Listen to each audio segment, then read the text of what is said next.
A lot of this programme addresses the notion, was certainly in an historic sense, of women not being taken seriously. And when I say historic, we're only talking about the late 90s. What inspired me to write the show was probably my fear of crime. Like Hilary was saying, The writers' room was running a scheme of trying to encourage female writers into crime.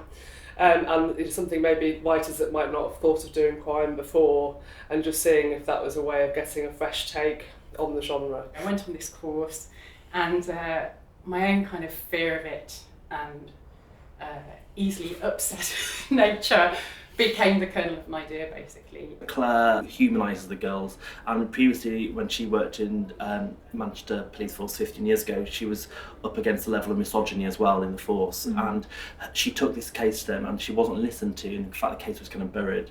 Her voice was ignored. Her voice was ignored, like the girls have been ignored. If people's lives aren't taken seriously, it's as if they never existed. So what do we say? That their very existence didn't matter, you know? And so it's utterly heartbreaking for Claire when she sees a pattern occur, and she's very concerned about the lives of these young women, which, let's face it, are probably pretty wretched lives anyway, or they wouldn't have been forced to put themselves on the street. Then she tries to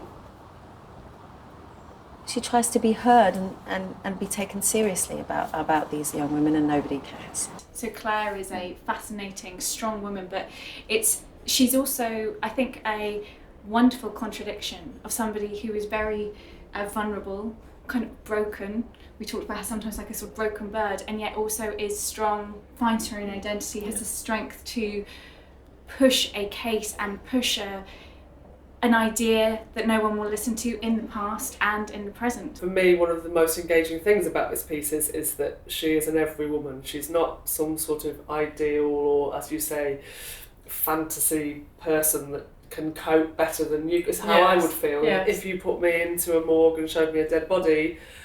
You know, the detail of the ponytail, the detail of the fingernails, the fact that they lived lives and now they're dead, and the way that, you know, that is completely compelling and repelling at the same time. And she feels that, but I feel it with her.